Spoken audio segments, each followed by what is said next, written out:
ለመጀመሪያ ጊዜ ደብቼ ለበዓል ጉድ ጉድ ልል ነው። ከዚህ በፊት ሁሌ እናትና አባቴ ቤት ስለምሆን ቁርስ ደርሷል ተነሽ ተብዬ ነበረ የምነሳው። የስራ ድርሻዎችን በጣም ትንሽ ነበሩ። ዛሬ ግን ሌላ ሀገር ውስጥ ነው ያለሁት። እስኪ በዓል ባል የሚለውን ቫይብ ልፍጠረው ብዬ ቆርጬ ተነስቻለሁ። የገና በዓልን ለምታከብሩ ሰዎች ደግሞ እንኳን ያደረሳችሁ። ለበዓሉ የሚያስፈልጉንን አስቤዛዎች ኦንላይን ነበር ያዘዝ ነው። የምንኖርበት ህንፃ ላይ ደርሰዋል ስለተባለ እነሱን ለማምጣት ወረድኩኝ። ሰሞኑን ከቪዲዮቼ እንዳያችሁት ሲያትል ውስጥ ስላልነበርኩኝ ብዙ ነገሮች ያስፈልጉን ነበር። እቃዎቹ ብዙ ነበሩን የተሸክሜ ለማስገባት 3 ጊዜ ተመላልሼ ነው የወሰድኩት። ሁሉንም የተገዙትን እቃዎች ቦታ ቦታ ካስያዝኩ በኋላ የምሰራቸውን ነገሮች እንዳረሳ ብዬ እንደዚህ እቅድ ማውጣት ጀመርኩኝ። ዛሬ ለመስራት ያሰብኩት ዳቦ፣ ምንቸት፣ ጥብስ፣ ዶሮ። ያው የበዓል ቫይቡ እንዲመጣ ደግሞ ፋንድሻ ማፈነዳለሁ ብያለሁ። ኩክ የሚደረጉትን ከጨረስኩ በኋላ ቤቱን አጸዳለሁ ብያለሁ። ያው ለራስ ነው ምግቡን ማዘጋጀው፣ ወንድሜም ስራ ስለሚውል። መጀመሪያ መስራት የጀመርኩት ዶሮውን ነው። ዶሮ ለማብሰል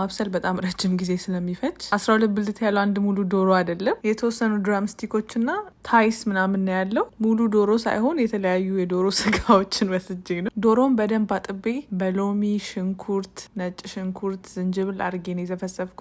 ምንቸቱንም ጎን ለጎን መስራት ጀመርኩኝ። ለዶሮም ለምንቸትም የሚሆን ሽንኩርት ፈጭቼ እንደምታዩት ጥጃቸዋለሁ። ኢትዮጵያ ውስጥ ከሚሰራበት ትላልቅ ድስት አንጻር እነዚህ አነሳለስ ያሉ ናቸው።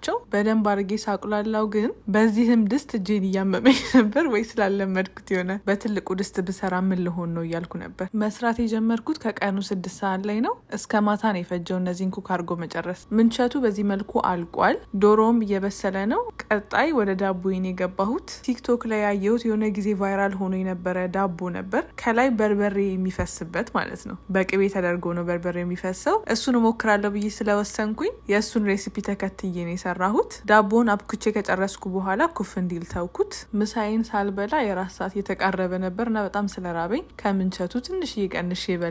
ሶስተኛው ምግብ ደግሞ ጥብስ ነው። ጥብሱ እንኳን ብዙም ሰዓት የሚፈጅ ስራ አልነበረም። ጥብሱን ሰርቼ እስክጨርስ ድረስ ደግሞ ሊጡ ኩፍ አለ። ወደ ምጋግርበት ፓትራ አርጌ በቂቤ የተበጠበጠ በርበሬ እንደዚህ ያፈሰስኩበት ማለት ነው። የተጠቀምኩባቸው እቃዎችን አጥቤ ቤቱንም አጽድቼ ሁሉንም ነገር ኩክ አርጌ ከጨረስኩ በኋላ ነው እንደሚደረሰው። ዳቦዋ ደግሞ በዚህ መልኩ ወጥታለች። ምን የምታክል ዳቦውን የጋገርሹ እያለኝ ነበር እሱ።